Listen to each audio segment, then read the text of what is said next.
So the sun is going down early. Fall is in the air. It's starting to get cold out. And very, very soon it's going to be winter time. And unless you live in, well, I don't know, someplace like Santa Cruz, and even that's not a safe bet, you're going to have to deal with the winter time. And if God forbid there's some sort of a quote unquote event, you may find yourself with absolutely nowhere to live or no way to keep yourself warm. So once again, this is going to be my complete guide to how to stay warm in the winter time against all odds. You're going to want to sit back, you're going to want to relax, and you're going to want to check this out.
But before we start this video, I'm going to ask you to hit that subscribe button as well as the little bell next to it so you're notified of all new videos.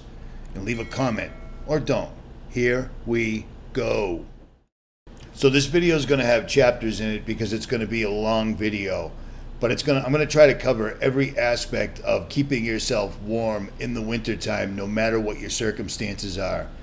Homeless, wildfire, power outage, etc. I'm going to try to cover everything, but again, there'll be chapters so you can find or navigate where you need to be.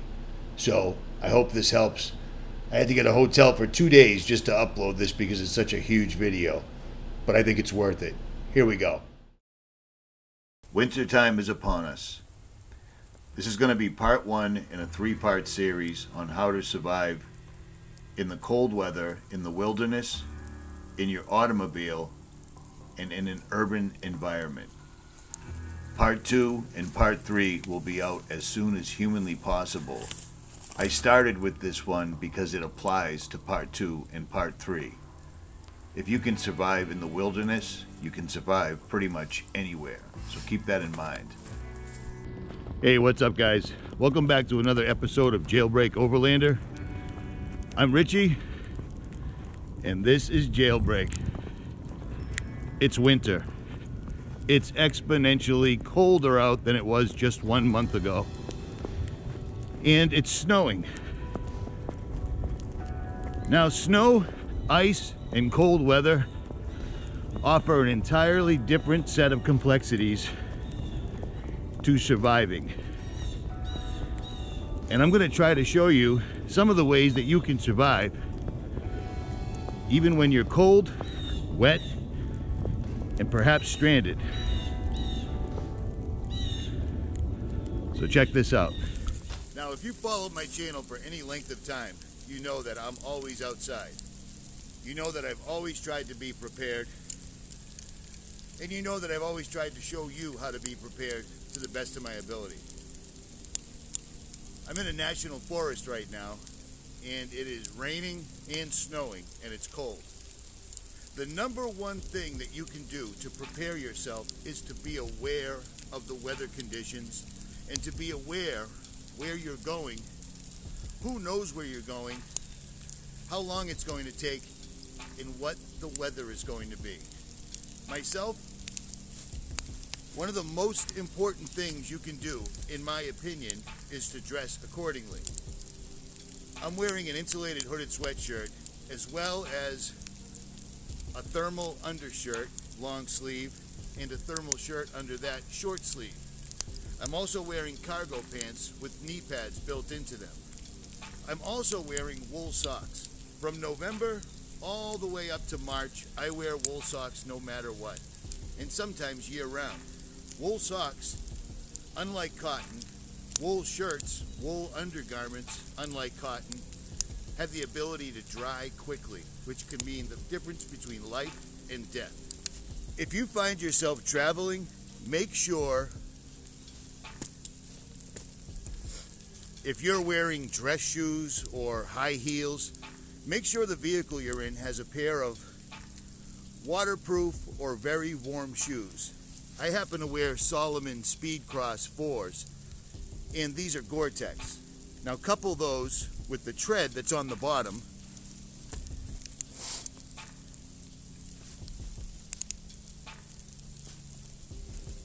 The waterproof factor and the wool socks, and I'm well ahead of the game. I prefer them over boots.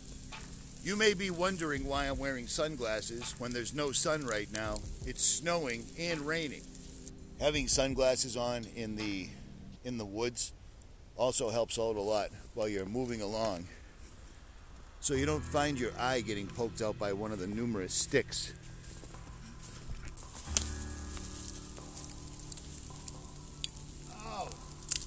It's a thing called eye fatigue. When it snows out, the snow makes everything much brighter. So in my pocket, as always, I have my reading glasses, and on my head, I have my sunglasses. Sunglasses can act as safety glasses, and they can also keep your eyes from getting fatigued from the sun or the brightness of the snow. It's just a great idea to have them with you at all times, and I do. We live in a day and age of technology. Everybody carries a cell phone. But if you find yourself stranded in a vehicle accident, perhaps there's been a national emergency, a state of emergency, a shelter-in-place order, or a terrorist attack, you may find yourself unable to make it home for whatever reason. Could be as simple as sliding off the road and ending up in a ditch. We live in a day and age of technology. Well, here's a few tips. Everyone should do this no matter what. The people that in an emergency you would actually really need to get a hold of, make sure their numbers are written down and in your wallet. Because if your cell phone happens to die, you're not going to be able to contact anybody. Second, with your cell phone, when you're outside like I am right now and it's very cold, keep this as close to your skin as humanly possible. Allow your body warmth to keep your phone warmer, because the battery will die very, very quickly. That being said, also, I always have a Bic lighter in my inside pocket. Keep this as close to your skin as humanly possible to allow it to work when you need it. That goes for any type of electronic device you may have or may not have. Anything that runs on electronics in the cold needs to be kept as close to your body as humanly possible in order to keep it operating as well as you can. Speaking of clothing and what you're wearing, I'm incredibly conscious of what I wear. I wear cargo pants every single solitary day. And in those cargo pants, I have things like an EDC. I have a knife on me at all times, 24/7, no matter what. I carry a Bic lighter in my inside pocket. I carry a full-size nail clipper. I carry my wallet. My wallet has things like a list of contacts written down in it. My wallet has things like Band-Aids, antiseptics, how to tie a knot, index cards, things to that effect. Things that'll help you in an emergency situation. How to build a deadfall trap. Just little pieces of information that'll make life a little easier. But also, in my cargo pants, what I'm carrying at all times, and you begin to not even notice it, are waterproof gloves. These are made by a company called Duluth. They aren't necessarily the warmest, but they're ambidextrous. They allow me to move my hands. They give me a level of dexterity. And that's something you're going to want to need.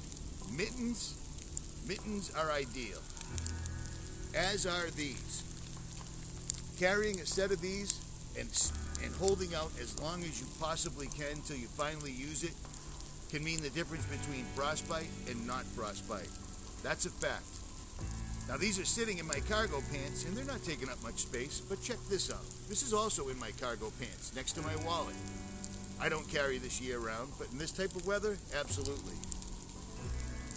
I'm carrying an SOL emergency bivvy. What is an emergency bivvy?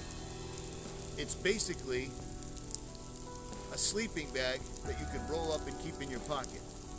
This isn't going to keep you piping hot all night long, but if I had to make a lean-to, if I had to make that pile of branches into a shelter, with this bag up over my head and all the way up, I will absolutely, without a doubt, survive for the night. So there's that. I'd also like to think that my subscribers have seen the video or read the book by Kevin Estella. I did an interview with him and he explained a lot of things. And I'm also supposing most of my subscribers have already watched the video that I'm showing right now, the Escape and Evade bag. That gives you so many more options than most people every day. If this bag is in your car or in your backpack, you're so far ahead of the game, getting stranded is almost a luxury or a slight vacation. But on that, I'll digress. Also, the beauty of having cargo pants and the downfall of technology is batteries. The beauty of cargo pants is you can carry any one of these types of power packs. 20,000 milliamp hour, 30,000 milliamp hour, 10,000, a Goal Zero power pack. All of these will keep your cell phone or whatever technology you may have going that much longer, and most have solar capability. And they also slip right into your cargo pocket. With a good pair of cargo pants and a good belt, it's amazing how much you can carry and not even remember that it's still there. And here's one other thing I want to remind people about. Not just gloves, not just power packs. I keep a contractor bag, a hefty contractor bag in my side pocket because that bag can do so many things. It's amazing. Totally amazing. You can use it as a shelter, a poncho. You can use it to fill with tree boughs and sleep upon it. You can use it to collect kindling, etc. Always carry a hefty. When it comes to survival gear, do not skimp because it's the last piece of gear you may ever have. Some of the other things that I carry on me at all times, I wear a Bison Last Chance belt. This is a military style belt that has an incredibly high breaking point. So if I needed to use it as a tourniquet, use it to save somebody that might have slipped down, something to that effect, it works. But mostly, it keeps things like my Leatherman Wave where I need it at all times. It also keeps things like my 1000 lumen Olight flashlight where I need it at all times. I wouldn't trust a AAA battery flashlight in weather conditions like this because the small flashlight batteries will die quickly. An 18650, again, kept as close to my skin as I can during this crisis that we find ourselves in, will last much longer. So there's that. So we've gone over what you're carrying and what you have. Now you want to settle in for the night because that's how you're going to survive in the wilderness overnight. The first thing you're going to want to do is find a spot that's suitable to set up your trash bag or your bivvy bag, etc. And then you're going to want to start a fire. When I'm looking for a spot to set up for the night, I'm looking for a tree with live boughs upon it that'll provide me with good cover from the wind and from the elements above. No dead trees. There's another perfect natural shelter for the evening. Right there. Lots of trees blocking the wind. The only problem with that is there's a water source right over here which will attract wildlife all night, which could spook you unless you understand what it is. So I found some natural cover. I have a place that I can actually set up my bivvy for the night. Now I'm going to go pull some dead birch bark off of birch trees because it is an absolutely amazing fire starter. Only pull the loose bark off, it feels like paper. Using this with some sticks that are clearly wet, covered with snow, and just a Bic lighter, this is real time. It lights right up like nobody's business. So now I have shelter, I have a fire going.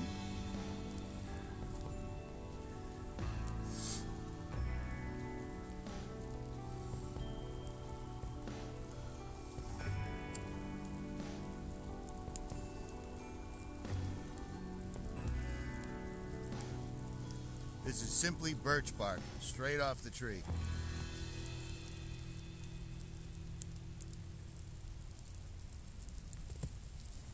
Okay, so hopefully you've got your shelter set up. You've got a fire going. Now you're gonna want water. And hopefully in your escape and evade bag that you learned how to make on this channel, that you keep in your truck, your backpack, or your pocketbook, you have a candy bar, protein bar, etc. Now we need water. Water is something that even in the cold weather, you must have water, because you can get dehydrated just as easily in the winter as you can in the summertime, and most people don't realize that. So let's find some water. Okay, finding a water source is paramount, but hopefully you follow this channel or a channel like this and you have supplies in your vehicle. A stainless steel canteen, a stainless steel cup perhaps, a Sawyer water filter, or at least, the very least, a life straw. Because to be perfectly honest, no matter how clean the water appears, I mean, this is pretty pristine. Still, if this water makes me sick, the last thing I want is to get dehydrated from diarrhea, something like that. I carry anti-diarrhea tablets in my wallet for just that reason. But many people have a difficult time staying hydrated in the winter because it's cold. You're not thirsty because it's cold, but you can get dehydrated equally as quickly in the cold as you can in the summertime. And bear in mind, if you can't find a source of water like the one behind me, you can always use the snow and melt it down. That's always an option. So I hope this video helped. It just gave you enough tips to make it through a night or two. But I want you to understand, I'm glad you're watching this video. It means you want to learn. The video that I'm showing you, the Escape and Evade Go Bag video that I made, if you have one of these, it makes this survival situation more of a camping situation. That's why it's so important to do. The fact that I've had Kevin Estella on, the author of 101 Skills You Need to Survive in the Woods, as well as having him on a live stream, is important. He has a YouTube channel as well as a website, and links will be pinned in the comments. The time to learn this stuff is now, before you need it. Now this next segment is pretty straightforward because it just shows you how to conduct yourself and certain things you can do to prepare that are very, very simple and inexpensive. So enjoy. One of the first and easiest things you can do is exercise. Just move around, whether it's waving your arms in a circle, doing jumping jacks, anything except sitting still or lying in one position. But do not work up a sweat. You see what I'm saying? It's kind of a critical balance, but that will help keep you warm, obviously. The second thing is going to be sleeping bags. Now, a lot of people say use quilts instead of sleeping bags, but a sleeping bag is a good setup because it conserves and keeps in all your heat if you zipper it from head to toe. If you can, put a liner inside of it to keep perspiration from causing it to get wet inside. You see what I'm saying? I've run into that a lot. It happens, whatever, but it works. The third thing is pretty obvious, but some people don't live in cold climates, and that is thermal underwear. They make them for men and women, and everything I'm going to show you, you can order on Amazon and get it in 2-3 days if you don't already have it. I highly recommend and I use merino wool or any type of wool undergarment because it can get wet and still keep you warm, and it dries incredibly quickly. Period. It's proven it works. So there's that. This next one is all over the internet, and again, I'll leave links. It's using sterno or tea lamp candles under a clay potting pot because the pot actually radiates heat. It's a phenomenal setup. And again, there's tons of videos on it with all walks of lives making this type of video. It's super easy to do, And this is super easy material to get, and this will heat up a room really nicely. Seriously. Again, I'll leave links below in the description. Check this out, or don't. Okay, number 5 on our list is the Heater Buddy. Pretty much everyone knows about this, but it's a portable propane-powered infrared heater. If you kick it over, it shuts down. It doesn't give off any fumes. I literally use one of these in my rooftop tent when it's freezing. Also, I just recommended one of these to my friends Steve and Tish out in Arizona. These guys are in their 70s and they are fully prepared for come what may. They've got an acre of land, they're good to go, and Tish, I believe, just installed one of these variations of this Heater Buddy in her greenhouse out in the backyard, and it runs off propane. These things kick ass. They work really well, and again, if you tip it over, it shuts down. It doesn't give off any fumes, etc. And speaking of fumes, my father just posed this question to me yesterday: how stupid are people? Because people, in order to stay warm, have been sitting in their cars, running in their garages. Do not do that. Your garage will fill with carbon monoxide and you will die. And it happens every year, and it's happening more and more because people in Texas and other warmer climates aren't used to this. And especially with no electricity, they're going in their car, turning it on, running the heater while parked in their garage. Do not do that. If you have to get in your car for heat, here's another tip. Bring in tea candles and put them in an empty coffee can.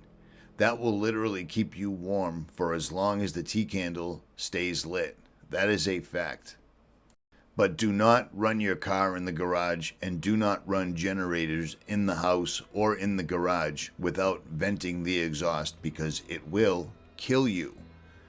So either freezing to death or dying from carbon monoxide. Both of them would suck. Now you see these little bad Larrys? A lot of people are familiar with Sterno fuel. But here's the deal. You need to use the one that says safe heat on them. But these can be used in a coffee can, like a tea candle. These can be used under a clay flower pot, like a tea candle. And they last for a long time. But you got to make sure you get the one that says safe heat on it. You don't want to kill yourself or your family trying to stay warm. There's a few things about the winter weather you've got to be careful about, and carbon monoxide will kill you. Now here's an easy one. If you're in a house and you've had no electricity or heat for several days, whittle your house down to where you're just in one room. Keep it to one room, close the doors, close the windows, etc., and just try to stay warm with your family in that one room. Because every human body gives off 25,000 BTUs, exactly like your heating system. 4 people, for instance, can put out the same amount of body heat in one room as a heating system or a boiler, furnace, etc. So know that. Now here's another one. Whatever room you pick, make sure you seal up the windows with duct tape or towels or whatever to prevent any drafts coming in through the windows or the doors. That's an easy one, but it's a free one. And the 10th and final tip is, people like this, I'm going to leave links to their YouTube channels, because this woman can show you how to take Crisco cooking oil and make it into a candle that'll last for about 6 to 12 hours. Crisco was originally made as a fuel. I bet you didn't know that, did you? Well, now you do. So there's that. So for all my subscribers that have been following me for the last 10, 11 years, most of you guys were ready for this. But apparently a lot of people are not ready for this, and I hope you find this video, and I hope you find it helpful. There is going to be links to other YouTube channels that have covered how to stay warm when the power goes out in the description box right below the video. And if you've got any questions, leave them in the comment. I'll be on it for the next several days. If I can answer them, I will, at any rate. So I'm really pushing this as far as the length of the video.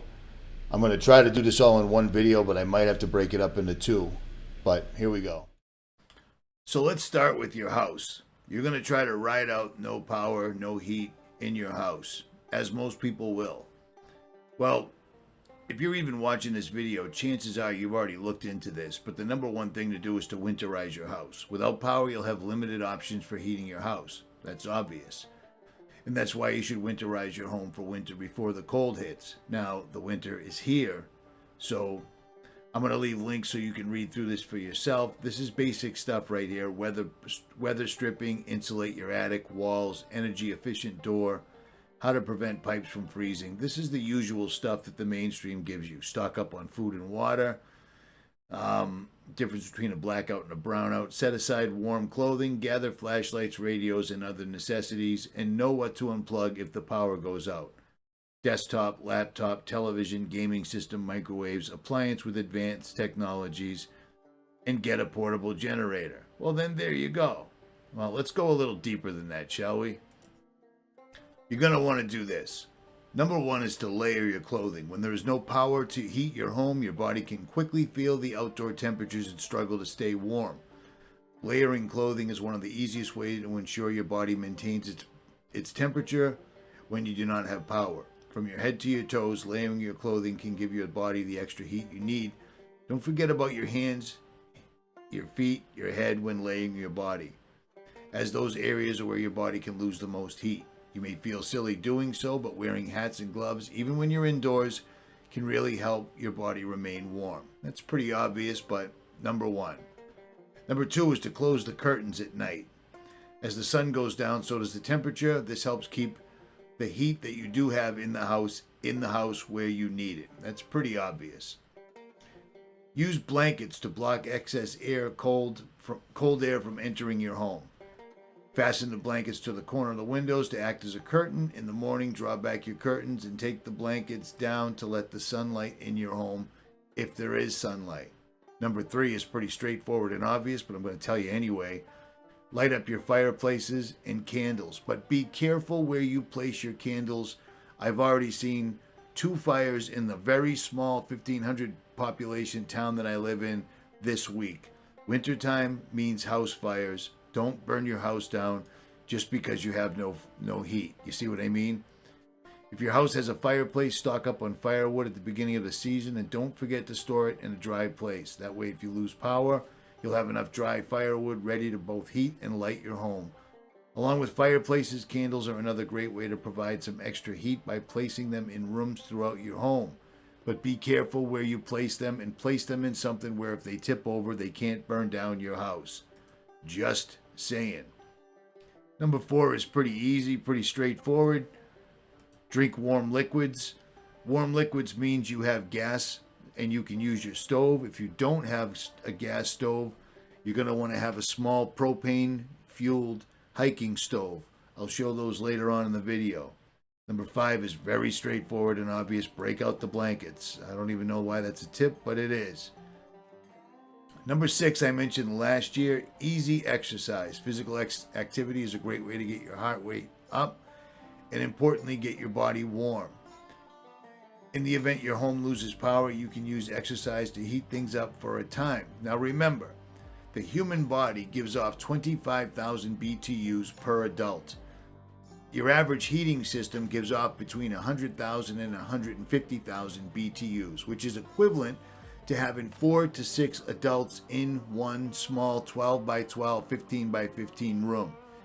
If you've got no heat, try to centralize everybody in one room where they're sleeping, spending their time, etc. so everyone's body heat can help keep the room temperature up. Your call, but it works. Do some cooking. For those that have a gas oven, baking and cooking can be a great way to restore heat.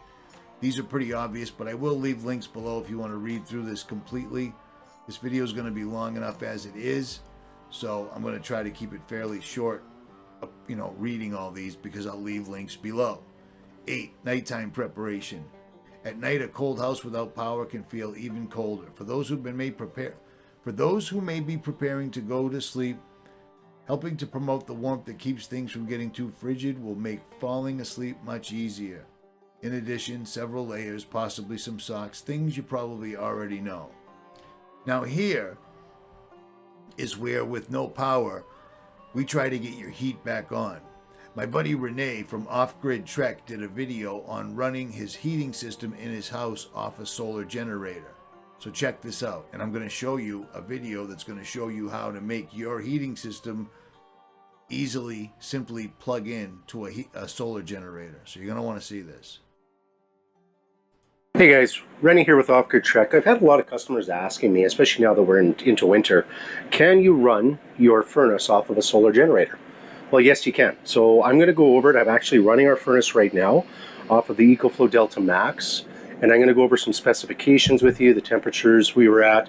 I ran it the other day. We actually ran for a full 15 hours. And I'll give you the temperature setting in the house, the temperature when we woke up, and at the end of the day, just to kind of give you some ideas. And keep in mind, we're in Canada, so we're not even in the cold winter months for us, but this will give you some ideas. So all we've done is, and make sure if you're going to do this, have a qualified electrician do it. What we have here is a standard male 110 plug-in. There's a little bit of electronics that had to be done, or some wiring that had to be done inside the furnace. But just plain and simple, there's your plug going into the EcoFlow Delta Max. And what you would do is if there's a grid down situation, or basically, let's say you wanted to run this anyways, just as a test like we're doing now, you'd want to turn off your breaker for the furnace. And that's what we've done. So, give you an idea, first the furnace that we have running, right now it's running at its highest setting. So we have a Carrier Infinity 96. It's a 10-year-old furnace, runs beautifully. What the 96 means is that it's a high efficient furnace, and right from their website, that means 96.7% efficiency rating. So I'll leave the links below so you can watch Renee's full video, but what he's telling you is that you can wire your furnace so that you can simply take a plug and plug it straight into a solar generator. And I'm also going to leave you a link to a video by a video called Rick's DIY, and he's an electrician and HVAC guy like I am, and he's going to show you how to wire your furnace so you can simply plug it right in like Renee's showing you. And that's totally beautiful. That works out really, really well. Now, if you don't have a solar generator, if you remember in the video that I did on how to make power when there's no sun, I show you how to do that. You can just use batteries and a solar blanket. Now this is how you do it. You take a 12-volt battery, you hook up to the KTOR box or any of the generators. You take the red and the black leads that they come with, you hook it up to the positive and negative on the battery, and then you take a cable from the positive and the negative and you run it to an inverter. Now you have the battery storing any electricity you're creating with the KTOR, and it's providing constant, steady power to the inverter. And voila, viola, you've got electricity.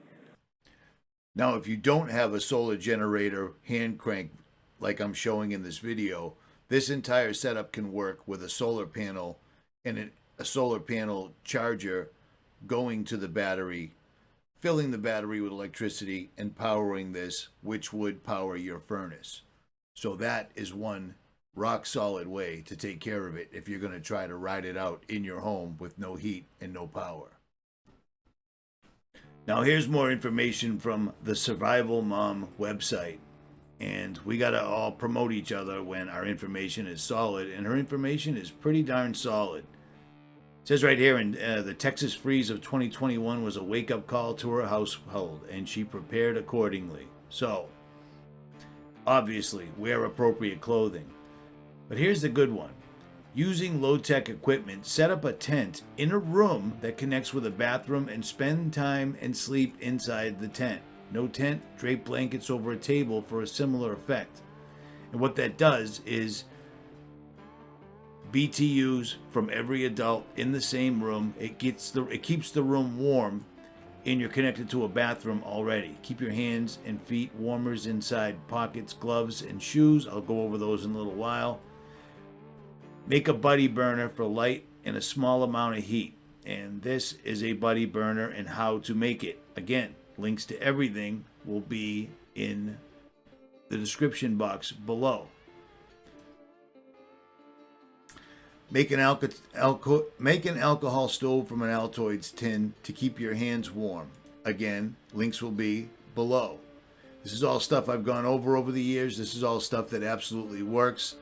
This is just easier for me to show you than make a video on every single solitary thing myself. Links will be below. Make an apple box stove to cook food. This is a really good one. I've never done this, but I've seen it used and it actually works. Again, links will be below.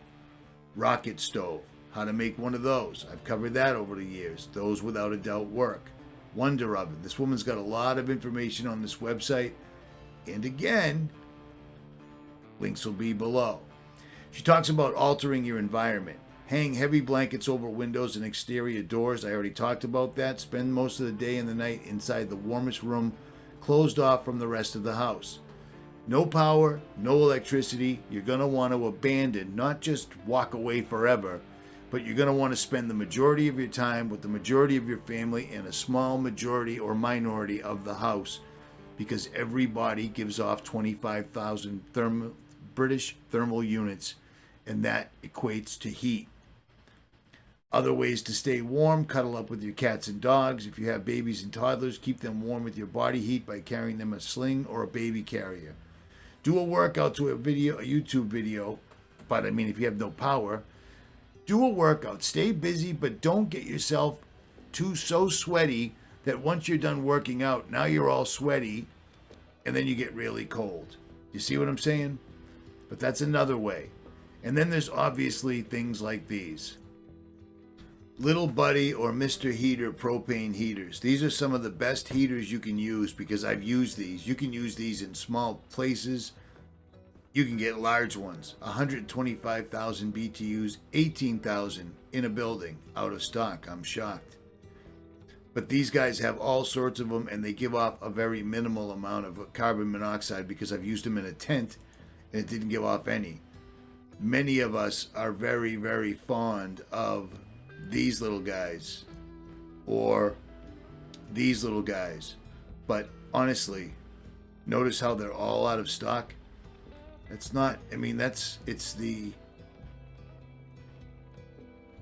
part of what's happening or what's going to happen. They're making sure that everything that you would need is almost impossible to get. It's very predictable, but here it comes. So hopefully most of you guys already got these while you still could. But here's the deal. Propane is not infinite. It's finite. And propane prices already started going up last year, and it's going to get ugly. I installed one of these in a greenhouse for one of my subscribers out in Arizona not too long ago at all. And I highly recommend them because they work incredibly well if you can get them. But again, I like to think that most of you guys watching right now have already made preparations like this. But if not, here's some other alternatives for staying warm. Now this one's from a YouTube channel called Getting Along Alone, and I'll leave a link to his channel and the full video below. But what he's showing you right now, you can easily replace with an empty metal coffee can or some other can of that type to get the same effect. But here, check this out. Hi guys, I wanted to share a tip with you in this video, and these are just kinds of things that I like to share in a video to show you guys the type of things that you should have on hand. This here is just one of these IKEA, I believe that's what it is, IKEA utensil container that holds different things like spatulas and whisks and stuff like that. But because it's got all these vent holes in it like a colander, these make an excellent heater. You can also turn these into a wood-burning stove for cooking. And what I have here is just a tempered glass pot lid. Now this isn't going to shatter because these are made to withstand high heat. So you want to have a lid that goes on top. And then here what I've got is beeswax long burn candles. These are survival candles. Everybody should have beeswax candles. These are much better than just your standard house candles. And what you want to do is open up the pack, and when I order these online, I get 3 in a box. I'll show you what they look like. And these are solid pure beeswax. Okay, I've already burned one. And what you want to do is you want to set these in the... So you get the gist of it. It makes a really, really great little heating system that will heat up a small 10 by 10, 12 by 12 room. And beeswax made by that company UCO. I carry those in my truck and I have for 10 years easy. They work really well. If you don't have this particular utensil container, You can use a coffee can or any type of metal can to get the same effect. It works really well. And if you're clever enough, you can reclaim the beeswax. So there you go. I will leave links to this young fella's channel because he's got lots of decent videos like this. Once again, it's called Getting Along Alone, and I'll leave links below. Okay, here's another method, and it's brought to you by a YouTube channel called Nika, and I'll leave links below. But it's this little heating system right here that uses two 4-inch elbows or 90-degree turns that you can get at Home Depot, 2 clay pots, and vegetable shortening or CRISCO. And I've shown you this before, but watch it again. Perfect for emergency situations like what happened in Dallas. So we're going to use these jars. These minced garlic came in them, but you can use baby food jars. We're going to use these candles for wicks. These heating ducts to increase the heat. Terracotta pots. And instead of candle wax, this burns a lot more efficient. This can will burn for a 3-pound can 36 days, 8 hours per day. 36 days on 3 pounds of CRISCO. How amazing is that? Now again, this video, so you can watch this young lady show you how to put this entire thing together, will be linked in the description box below. It's another method of heating. If you don't have propane, if you don't have a wood stove, if you don't have a gas stove, and you don't have a solar generator, there's always ways the humans can survive. We did a lot more with a lot less, not even 100 years ago. And 100 years ain't all that far when you think that I'm 54 now. You see what I'm saying? At any rate. There are so many YouTubers that have covered this exact topic, and I'm going to put them all in one place. This is a YouTuber called Timothy Rector. It's a small channel, but he's showing you a very advanced model and a very efficient model of making a tea light candle holder. And again, I'll leave links for him below. So now let's get on to the people that might be trying to stay warm outside where there's no power ever. I've got some tips for you as well. Okay, this is going to be a long section because we're going to draw from 4 separate articles and videos. This is from the Fieldcraft Guide, and I think I've covered some of these things before. 11 simple hacks for staying warm in the field. And I do this straight up. I wear wool socks year round. Only use wool socks. Now, here's another tip. You can get silk liners. They're very thin, or women's pantyhose. And I know that sounds super gay, but it is what it is. Underneath your wool socks, and it'll keep you much warmer. I've got silk liners, but I never think it to wear them. When I was complaining in a video the other day that I was wearing wool socks and my toes were still cold, a female subscriber hit me up and said, women's pantyhose. Cut them off at the knee, wear them under your wool socks, and you will pretty much be good to go. And again, these 11 hacks are from Fieldcraft Guide. Number 2, wear a great pair of insulated boots.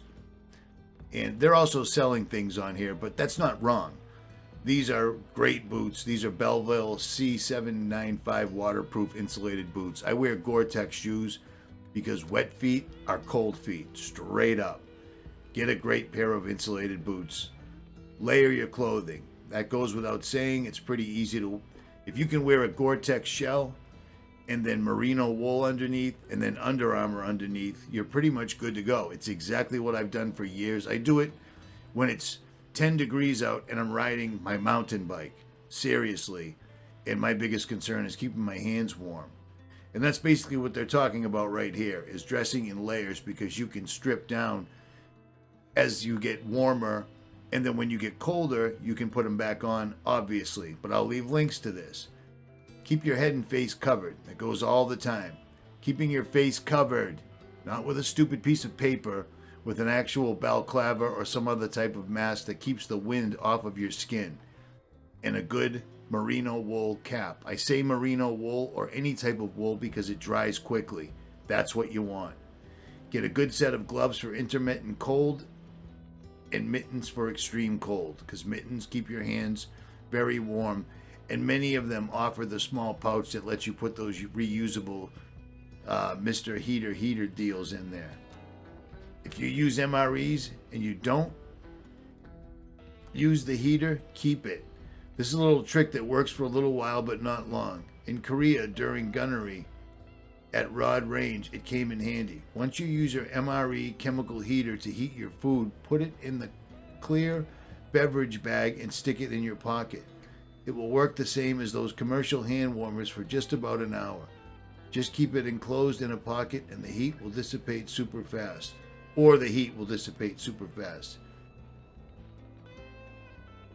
Warm your feet in your battle buddy's armpits. That's disgusting, but it's a thing that is done. So if your battle buddy happens to be your wife or your dog, warm your feet. Wear your overboots if you have them. Warm your sleeping bag with a belly bottle, which means hot water and an Nalgene, and use a foam sleeping pad. There you go. Acclimate. I do this all the time. If it's going to be hot and I'm going out west, I don't use my air conditioning. If it's going to be cold and I'm going up north, I don't use my heater for as long as I can stand while I'm driving because I want to acclimate.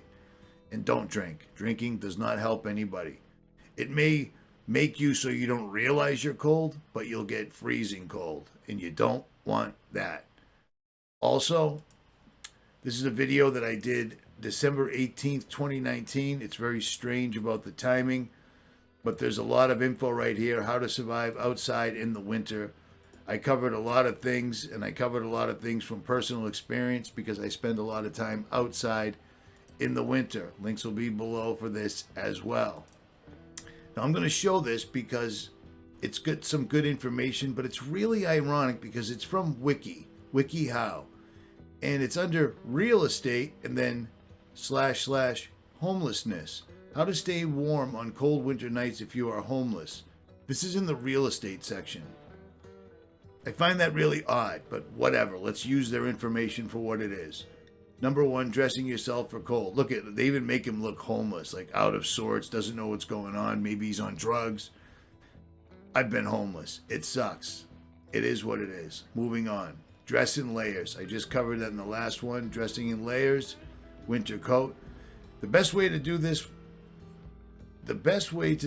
is work on collecting your layers year round. Whenever you find a warm winter coat someone else has thrown away, hold on to it. It'll come in handy during the winter and can be used as a pillow or to lay on other times of the year. Think about using a plastic bag over you if you don't have a waterproof layer. If you get wet, you get cold. I just said that, right? But I find this very strange. It's in the real estate section. Homelessness. Whatever. Insulation techniques. You can insulate yourself with multiple layers, but if you're still cold, try newspapers. By crumpling up and stuffing it between layers of clothing, you can create insulating pockets of air that will help keep you warm. I will link this below. Don't forget your feet. They're going to say the same thing. Collecting supplies. Stockpile blankets and sleeping bags. Look for a tent if you know you're going to stay outside. Sometimes people throw tents away with only minor holes or rips. This is crazy. Look at him. He's all sad and disgruntled because he's homeless. Find a metallic survival blanket. These are often handed out at the end of a marathon or other long runs and then are quickly discarded. Collect plastic bags. You will need to keep your clothing and bedding dry. And these are solid tips, but it's just really odd, isn't it? Look for that mat that will protect you from the cold ground. Foam pieces are going to be the best. Air mattresses or pads will easily transmit the cold to your body. Keep getting your body warm by eating government cheese. Eat right before bed. Go to bed when you're warm. Keep moving. Don't let your sleeping materials get damp. Find shelter. Well, then you wouldn't be homeless. At any rate, I'll leave this right here. It's kind of funny. I don't know, but I had to put it in there because some of the information was relevant. This is going to have a lot of links in the description box below. Okay, this is from Primal Survivor. I've used this website before. Surviving in cold weather is a completely different beast, without a doubt, because freezing sucks and it will incapacitate you. Fingers don't move, limbs don't move, you get depressed. Wintertime, there's more dark than there is light, and that's depressing on its own. Build yourself a winter survival shelter, like a snow pit. Good information right here. Basic snow shelters. Now, I built one of these last year. I built it kind of extravagant, but it worked out. A Quincy, which is a igloo, snow cave shelter. I mean, that's it. It's a snowbank that you can live in, and it really does work. I've used them. A tree well. This is why I'm using this. Understand layering systems. Base layer, mid layer, another shell. You want to wear something that dries quickly, like a t-shirt with merino wool over it, and then maybe some sort of a thin down jacket and Gore-Tex over it if you can. If you can. And it also applies to your hands and feet. So I'm basically going over the same information, just different perspectives. And like I said, I'll leave all this below. Okay, so finally, let's get on to the people that will be using a vehicle, a van, a box truck, or whatever, and how they can keep warm in that. Believe it or not, in a vehicle, it's a lot easier to stay warm in the wintertime than it is outside. Okay, we're going to pull from 4 separate articles here, and I'll leave links below. I'm going to keep saying that because some people comment saying, where are the links? They're in the description box directly under the video. So we're going to pull from these 4 articles, and I'm also going to give you my personal experience for the last 7, 8, 9 years traveling the United States. Even in the cold parts of the year, my truck is a truck. It's not some van life thing with a heating system and all this other stuff in it. You know what I'm saying? So being stranded with no heat, shit hits the fan type scenario in a vehicle is better than being outside. So how to camp in your car in the winter. This is from Bluebird Backcountry. And they say, how cold is too cold to sleep in my car? That depends on your gear and your setup. You know what? Here we go. Fold down your back seats, that's pretty obvious, and add insulation like this. Cover up the windows with reflective insulation. This stuff is very easy to get on Amazon. Throw in a mattress if you can, or build bedding. Have at least a 15 degree below zero sleeping bag with a hood on it. And make sure when you go to sleep, you're in that bag, zipped up mummy style with that bag, with the hood over your head. That way you're retaining as much heat as possible. Before bed, blast the car's heater so you can crawl into warm blankets. While you wait, we recommend eating a bedtime snack and brushing your teeth, maybe even whatever. Whatever. Crack your windows. Cars can get stuffy. I don't know about that. Dream of fresh powder. Blah, blah, blah. All right, so that article wasn't all that great, but here's the deal. Those the tea candles in a cup, in a coffee can, work exponentially well. They work exceedingly well in a vehicle. Just don't fall asleep and kick the thing over. The Mr. Buddy heaters work exceedingly well in a vehicle. It warms the car up enough where you can actually fall asleep, tuck yourself into your sleeping bag, and you're good to go. This is from Barefoot Therapy. This is for tips for living in a van in the winter. Now, these guys have a heating system and hot water and all that stuff. I do not, but I agree. Cold temperatures and less daylight. So I'm going to leave this here. Many roads and campgrounds are closed for the winter. That is a fact. As a matter of fact, I got back from the 4 months on the road, and late October, early November, many roads and campgrounds were already closed. Winter driving can require special gear. It depends. I agree. I carry Max Tracks all the time. I carry ways to get myself out of the snow if you're stuck, but that's kind of not what we're talking about here. We're talking about how to survive in a stranded car type deal, because if shit hits the fan, if you have no power, if you have nowhere to live, you're in a stranded car basically every night. So before you even leave, do these 2 things. If you're going to survive in a stranded car in the winter, do this first. Stay with the vehicle, either in it or very near it. Okay, they're talking about a one-night emergency. I'm talking about all the time. I never leave my truck. I never go any place without my truck. I can always see my truck because my truck is my life. I live out of it. Everything in my truck is mine, and I don't want anybody else taking it. I've had one time where my truck got robbed. Somebody stole my 2 gas tanks off the back, and it sucked. Dressed for the occasion. So everything I told you in the other things about living outside all transfer over to living in your vehicle. Do you see what I'm saying? Let's try this. Keep your car warm, retaining heat, which means insulate. Use the reflective insulators in your windows like these kids were showing. Where is it?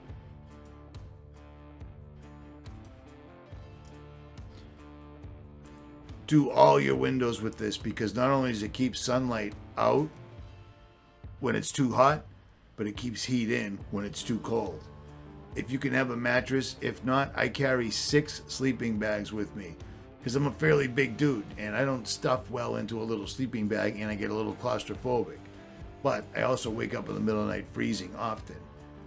All the little heating systems that we showed you, the beeswax candles, the Mr. Buddies, they will work in these situations straight up.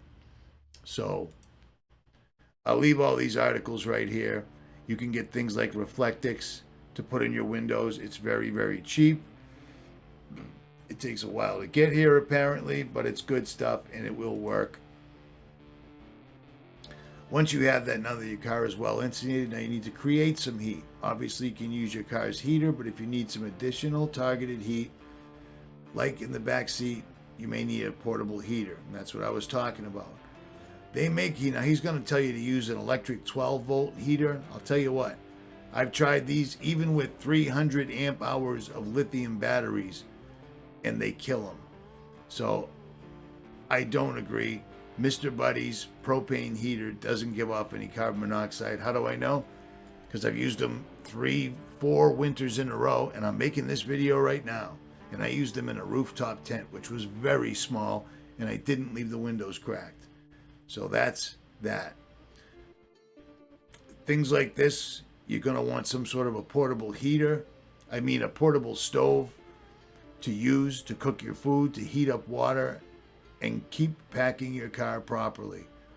Sleeping in a car is never really that comfortable unless you have a rooftop tent, but they have good sleeping bags. You can start with something like a Coleman Brazos, but you can get really good sleeping bags. That'll be the difference between getting some sleep or shivering all night long. How do I know that? Well, it is what it is. And finally, to keep your hands and feet warm are those little heater pads that you keep in your pocket and you snap them. Mr. Heater makes them. A lot of companies make them. But I've been testing these for the last few weeks, and Hut Snaps, no affiliation. Not only can you snap the little thing, make them come on, but you can reboil them and use them over and over again. But here's one right here. This little guy right here. Zippo makes them. A lot of companies make them. And these are electronic and they charge by USB, which means you could charge them with a hand crank or a solar panel and they will without a doubt keep your hands warm. And they're like 10,000 milliamps, so they're pretty serious. But the little ones, the emergency ones for your hands, your feet, the ones you see in all the stores, they don't work more than half the time. They suck. These Hut Snaps definitely work, and they're available on Amazon, I believe, or wherever else. But Amazon got them to me pretty quick. You snap the little disc, they turn from a liquid to a solid, and they get hot instantly. And you can reboil them and make them work over and over and over again. Sustainability, things you can use over again, is where it's at. That's just my opinion. At any rate, I really hope this video was helpful because I think we're in for a really tough winter, guys. The president's warned us. If you heard him, I did. At any rate, this video's gone on more than long enough. All these links, all these resources will be available below the video. Right here. This is the description box directly below the video. So you come to the bottom of the video, you click show more, and all the links will be right there. And also, I have a huge list of gear. I don't care if you get it from me or not, really. I mean, I never actually push this stuff at all. But everything that I've used over the years is here one way or another. So I hope this helps you guys out. It should. I do this every year, and I do it for a reason. And this particular year is going to be a bad one. And the reason I say that is the president told us it was going to be. At any rate, that's the video. It's pretty much everything you're ever going to need to know on how to stay warm when there is absolutely no heat in pretty much any conditions. If this video did anything for you, make sure you leave a like, subscribe, and leave a comment below, and I will return the favor. I am out.